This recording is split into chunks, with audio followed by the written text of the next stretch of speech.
Hello and welcome to Wednesday's edition of Sunday League to Legend. This is Football Manager 21 and today's episode is a bit of a roundup followed by our game against Sutton United managed by Jayden Potter. We are now up to episode 43, I think. That is quite a significant amount, and I must bid you a happy new year because we are about to hit 2026. It is New Year's Eve, the 31st of December, so we have played several games in the league this season. Let's begin by looking at the old schedule. The last games that we aired, in fact, in the Vanarama National was against Guiseley. It was a Desmond, a 2-2 draw. Since then, however, we have gone on an unbeaten run. We've done really well, capitalising a lot on home ties. So against the likes of Leyland, Orient, Hartlepool and Yeovil early on, that gave us the confidence for away ties, which were a bit difficult, the likes of Maidenhead and Aldershot, only winning those games by 2-1. So really close ones, whereas the games at home, so against Leyland Orient, for example, 5-2 win, 4-1 against Yeovil. Those sort of gave us the platform to carry on and really do well. We stayed unbeaten. We were still unbeaten as it stands. Our last 3 games, though, we drew 2-2 with both Stockport and Barrow before winning 1-0 in a really tight game against Ebbsfleet. The last game that we aired on YouTube was the Build-Base FA Trophy second round tie. That was against Harrow. We won 2-0 thanks to 2 Connor Comer goals. And as you can see, in terms of the cup competitions, we are still in all those cups. We beat Boston United. I thought we didn't have a chance in this one. I thought we were going to go out of the Build-Base FA Trophy at the first round stage. Didn't prove so. And that set up the game against Barrow, which we won. And then Curzon Ashton, we won 5-1. It was a big scoreline. Away from home in the third round. We've played in the FA Cup first round. We won against Woking, and of course that came after qualifying against Dorking. So in terms of cup fixtures to come, we've got Crewe at home in the FA Cup second round. Not really expecting a great deal out of those. Crewe League One club in the Sunday League to Legend world. And then we've got Weymouth in the FA Trophy fourth round. I am extremely confident about that one. I think we'll go far in the FA Trophy this season. In terms of our competitions, you will notice that we are hitting all of our marks. We're actually doing really well in all 3. So the FA Trophy minimum expectation was to reach the third round. We're through to the 4th. In the FA Cup, it was to reach the first round. We're into the second round where we'll play Football League opposition. And in the Vanarama National League, we have 100% scoreline. Scoreline, achievement rating, performance rating. Considering that we were expected to fight bravely against relegation at the start of the season. And in fact, if we have a look at the Vanarama National League in a little bit more detail, have a look at the season preview, you will see Leyland Albion down there at the bottom, still 200-1 favourites to go down. This is despite how well we're playing and our lofty position. The likes of Stockport and AFC Fylde are up there in the top 7, so they're all expected to challenge. Wrexham, odds-on favourite, 8-15. Really surprising there. In terms of Wrexham, you'll see them here, second in the league. We've got Stockport, York, Chesterfield, Dagenham and Redbridge, and Leyton Orient, all occupying the playoff positions. Down at the bottom of the league, well, that's reserved for the likes of FC Halifax, Gateshead and Torquay, but they're not too far off. Even Torquay, they're only 4 points shy of Dulwich Hamlet in 19th, and they've got 3 games in hand over them as well. In terms of the player stats, most goals scored is by Thompson Fearon, one of our own players. So he scored 12 goals in 12 starts and 1 substitute appearance. We've also got Issei K on there with 10 goals in joint second place, along with Simpson of Maidenhead. Issei K having started less games, but have come on in 4 others. In terms of assists, we've got 3 players on that list as well. Tyrese Dyche, who is still worried about being replaced by Bruno Andrade, who was our big signing in the summer. 32 years old. He was the one I really did want. A former Boreham Wood player. That's where I've seen him live playing in non-league football. He was absolutely fantastic a few seasons ago against AFC Fylde. Thompson Fearon also on there as well with 6. We don't really feature in any of the other categories aside from man of the match, with Andrade and Andre Thompson Fearon both with 3. Tyrese Simpson, the Maidenhead striker, with all those goals, he's got 4 so far. No surprises there. We've got nothing key passes. Logan Chalmers for AFC Fylde, Scotsman at the top there. Best pass completion, Christ Junior Tahil for Hartlepool, an Ivorian player.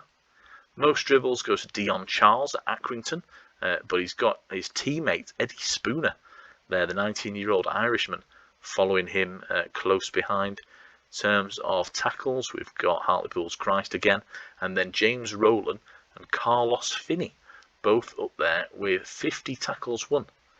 Clean sheet, that goes to Joe Rogers over at Wrexham.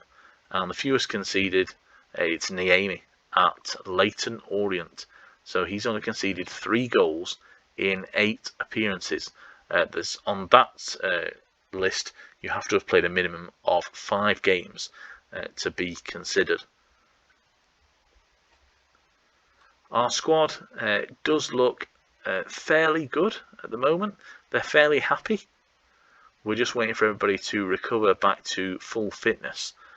Bruno Andrade would probably be rested. This wasn't quite a big game for us. In terms of ability, and especially in potential ability, we've got several young players here that could do big business.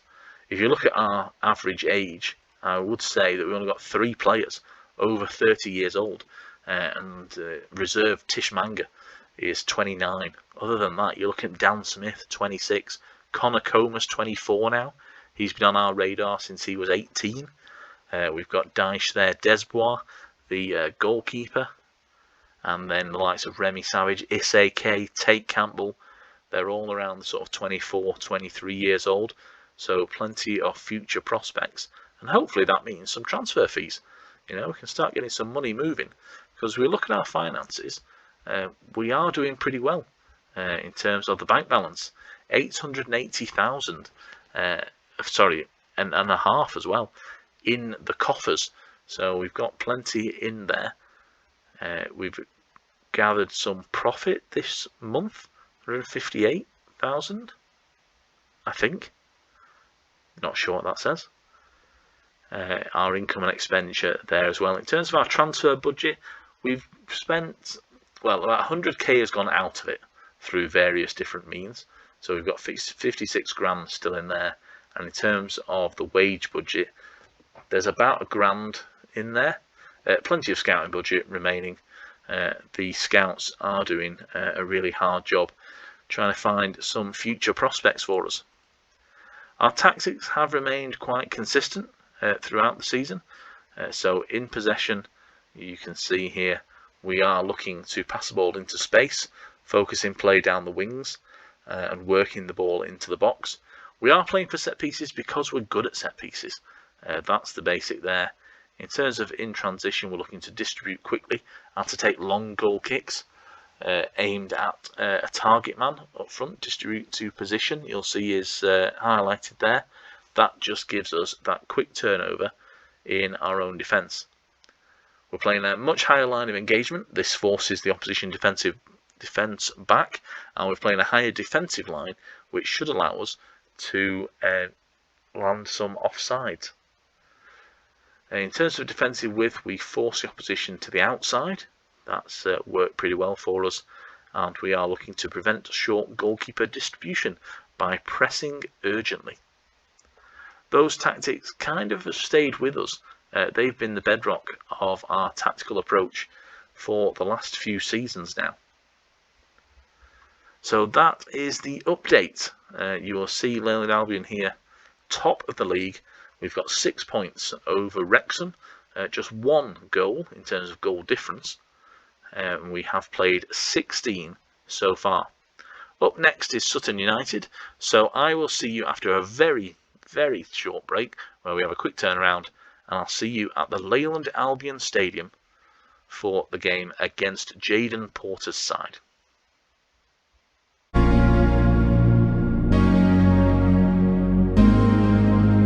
And welcome to the Leyland Albion Stadium. Sutton United, the visitors here in Lancashire. Let's see if we can continue our good form against one of the better sides in the division as far as I'm concerned. Early shot on goal there, but nothing came of it for the Albion. As always, we have been fairly good in front of goal. Plenty of strikes going in. But at the other end of the field, the same old problems. We are letting ourselves down with our defending, as Bruno Andrade again puts in a good ball. He's been such a good signing for us. I'm really pleased with his progress and what he's been able to bring to the Albion. Do wonder whether Sutton are going to do anything of note here. I'm not going to man mark any of the players because that never goes well. Whether it's in this series, Sunday League to Legend, or in my other series here on YouTube, which is the Mariners Massive, where we're down in the A-League. Marking players never goes well, despite the opinion of Andy Young, our assistant manager this season, who came in to replace Matt Clark, I think it was, last year. They just come and go, these inventions of binary code, really. Although we are quite devoid of highlights once again. I swear when the cameras are off there's loads. As soon as we turn them on, not so much. And in fact our XG is 0.1.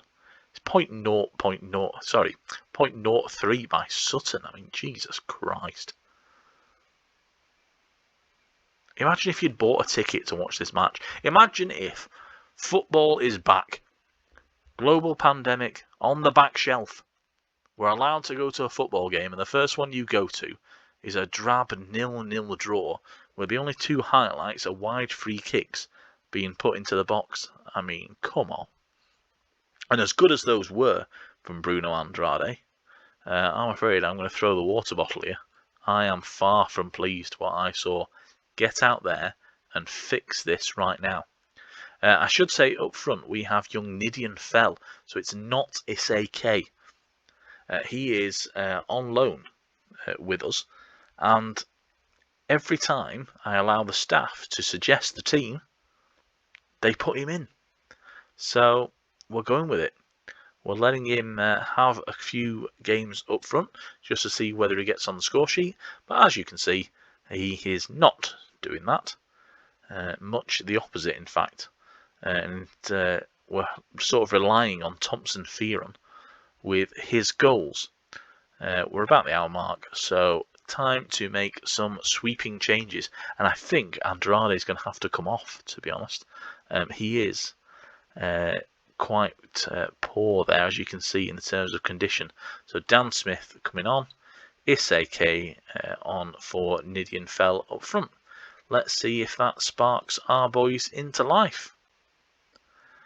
I pray that it does, because we've had so many exciting games that I could have put on YouTube and decided no, I was going to wait for the 31st of December, the turn of the year.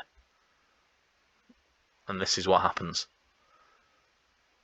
9 bookings in the game so far, so at least the referee's been busy. He's earned his wage for this one. Noah Watson injured. I don't care about Noah Watson. I'm going to be honest with you. We are going very attacking. I mean, this never used to work. But let's give it a go, shall we? It just goes to show that... Oh, another booking. Another yellow card for Sutton. That'll be a fine for them. I mean, that's really the only bit of good news so far, as Thompson Fearon goes forward and he scores. 16th goal of the season. Sutton United caught napping by the Albion. Gregory with the goal kick here. Clark unable to get anywhere near it. Smith plays it forward. Thompson Fearon gets in behind his defender. Nobody comes over to cover. And he curls the ball just sweetly around the goalkeeper, Gregory. Unlucky for him, his clean sheet is gone. And Leyland Albion lead. Savage off for Ashman is the suggestion. I'm going to go with that one. Sure, why not? Although, here's Sutton on the ball. It's going to go through all the way to Desbois, who I really enjoy saying his name for some reason. Forward ball now to Thompson Fearon. Can he do anything from the wing? Yes, he can. He can find Isake for another goal. So he sort of took the mantle last season from Connor Comer as our forward threat, and that's continued. Look at his movement in the middle. Gets in front of his man. The right back can't come over to cover quick enough, and Isake has made it 2-0 to Leyland Albion.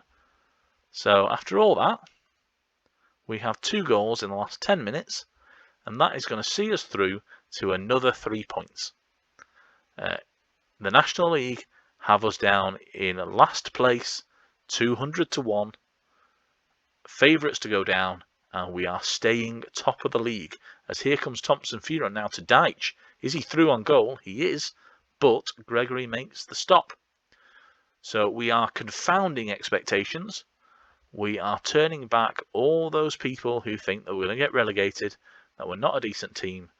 Isake up front with Thompson Fearon. That's the way to go. And there is the 3rd goal. And it just makes me laugh because we had such a poor, first 80 minutes of this game? Skip those and just go straight to the goals. Look at that. A lovely little dink over. He chips the keeper. Isake, Thompson Fearon. They are a partnership par excellence. Fantastic. As the final whistle goes, little Charlie there he is. He's about to celebrate. As we look at the league table, you can see 2 games today, just 2. Accrington 1-0 up against Ebbsfleet, and ourselves 3-0 winners over Sutton. That puts us 9 points clear of Wrexham. Accrington are up to 8th in the other tie. They've done pretty well then. They're actually level on points with Leyton Orient in 7th. Sutton in the league table, they're 11th, so they're not doing that badly. But there we have it. We have played 17 games, won 13, drawn 4, lost 0. Thank you for joining me today. It's been a bit of a roundup of everything that's been going on. And then we had our game where we triumphed by 3-0. Thank you for joining me. Do check out everything else on the YouTube channel. So we've got the Mariners Massive tomorrow. That's Thursday every week. On Sunday, we have the A-League Rundown, the FM21 A-League Rundown. And then, of course, Sunday League to Legend, Monday and Wednesday. Thanks for joining me. I'll see you again.